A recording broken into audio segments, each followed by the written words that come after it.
Hello guys from Plant Reviews. Today lots of videos, 26th of June, and I'm talking now about Triteleia laxa, the Triplet Lily. These plants are monocotyledon flowering plants in the family Temidaceae. I mean, the family to which these plants belong has been disputed and debated for a while. According to some authors they belong to the family Temidaceae, to some others they belong to the family Asparagaceae, and for some others to the family Alliaceae, but the family Alliaceae is now in Amaryllidaceae. So it is really debated what family are they in. However, according to the Pacific Bulb Society, it is one of the best resources about flowering bulbs. They are in the family Temidaceae, and they are native of the western North America, from British Columbia to Mexico. The Triteleia is a genus of about 16 species that is distributed, as I said, in western North America, and it was previously put in the genus Brodiaea. So, and the species are also known as Brodiaea. The most common in cultivation is indeed this species Triteleia laxa, that comes from California and parts of Oregon, and it is called also Triplet Lily. The name indeed Triteleia means tree for the Greek trees, and teleios, that means perfect, being all floral parts multiple of trees. This is actually a double flower. However, I will show you also the single flower varieties. Basically all the parts of the petal, they are trees or multiple of trees. The specific name laxa means loose or flaccid, due to the fact that the flowers on the flower stems, as you can see, are quite loose. They are not crowded together, say for example like in alliums are, as you can see at the top. I have the allium summer drummer. This plant is very commonly cultivated in gardens, and both not only in North America but also in Europe and other countries. It is also a very common wildflower in California, and is also known as Ithuriel's spear and grass nut, or also as Indian potato. This is due because the corms of the plant are actually edible, and they were eaten by Native Americans from North America, and that's the reason because they are called also grass nuts or Indian potatoes, even if the real potato was actually eaten by Indians, but from the Andes. And anyway, these are not really Indians, as you know, because they do not come from India, but they are basically Native Americans from different parts of America. Sorry for the digression. The plant itself is tall about 30-40 centimeters above with the flower stem. The leaves are strap-like, and in most plants, in most varieties, the leaves tend to die down, to fade away when the flowers bloom, a little bit like ornamental onions, like garlics and onions do. The flower stalks, as you can see, really tower above the foliage, and they the flower stems bear umbels of beautifully colored flowers that can be in any number up to actually 48. However, mostly they are between 10 and 20 flowers, as you can see in most of my flower stems. I think this is a great plant. I love the color, and I like the shape of the umbels as well. The flowers are tubular, and as you can see, they have 6 tepals. Actually, I will show you better in a simple, in the Triteleia laxa Queen Fabiola, that is more closely related to the wild species. I have it in the front garden, and that's basically how I grow it, just in the garden. It's nice here because it is together with another beautiful native plant, native from California, the California poppy, Escolcia californica. As you can see, the flowers are tubular. You can see here pretty well the shape, and they are kind of striped with darker stripes of purple on a purplish lilac background. The 6 tepals, there are 6 tepals and 6 anthers as well, so as you can well imagine, multiple of trees. The flowers unfortunately are not fragrant, they are pretty small, they are about 1 centimeter, 1.5 centimeters in diameter. However, the color is very nice, and I think it's absolutely wonderful is that they are born in clusters. The Triteleia laxa quinfabiola is a kind of lilac bluish Triteleia. However, my double, I have here another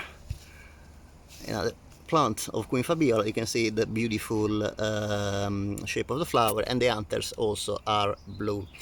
Some Triteleia has white anthers as well. It is a great plant for pollinators, and it is absolutely gorgeous when accompanied by the orange of the California poppies as well. This is a double variety I've grown in a pot, and it is a pretty easy common corm to find. Taylor's as that is probably the most common bulb and corm trader in the UK. As always, Triteleias in stock. You can see it everywhere in any garden center, and many other bulb sellers have it. Also, it's very easy to find online. Then, in addition to the double-flowered Triteleia, like this one, and the quinfabiola, you can find also some other varieties, including some with white flowers. I personally like more the purple-blue flowers. The name of Ituriel's spear is in reference to the fact that, according to the poem of John Milton, Paradise Lost, Ituriel was an angel that found Satan speaking with Eve, and he was in the shape of a toad when he was speaking with Eve. Well, Ituriel recognized Satan and hit him with a spear, and then Satan got his real form, his real shape, and basically from in the place where the arrow of Ituriel hit Satan, was born a plant on a obviously sword shaped. And the name of Ituriel's spears, it is due to the fact that when the Triteleia comes out from the ground, it actually looks a bit like a spear.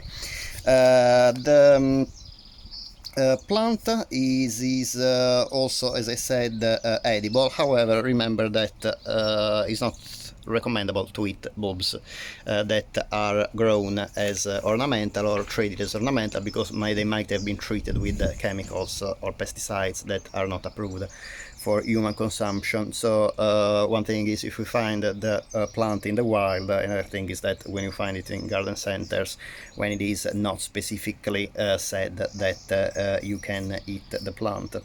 The bulbs, as I said, are very commonly available online and in garden centers. You can find them in autumn. They're pretty cheap to buy, and they are on average price of £2.50 for 10 bulbs.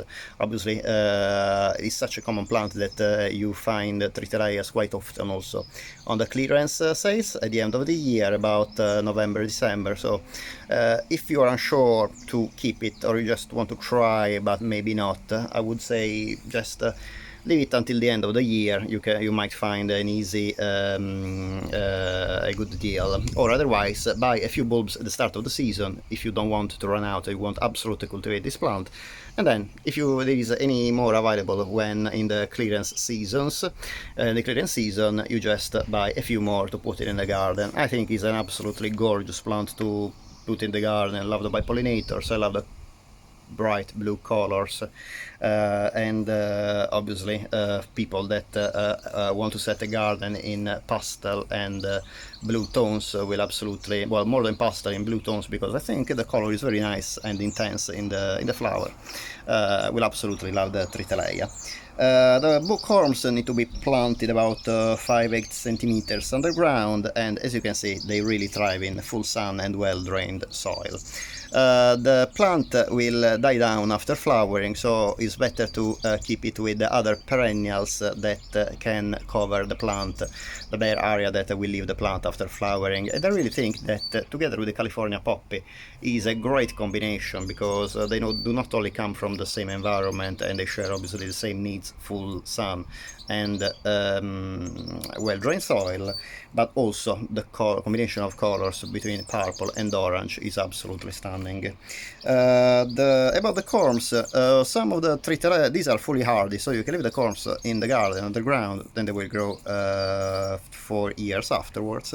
Some corms can actually multiply by offsets, by bulbils, so you can end up with a lot more Triteleias than you bought. Some others instead don't really produce offsets, they just become bigger, and obviously you will still have more blooms in the next years, in the following years after you planted it, because obviously bigger bulbs lead to bigger flowers. In addition to obviously the asexual propagation by offsets, the plant can be easily reproduced by seeds that can be harvested after the flowers die down. I hope you enjoyed the video. If you would like to subscribe to my channel, that would be great. In this way also you can get a notification and updates when I post new videos. If you like the video, it would be great if you can give a thumbs up, otherwise a thumbs down, and obviously any comment, positive or negative, about how I can improve my channel is more than welcome. Thank you very much for watching, and I will see you hopefully in my next video.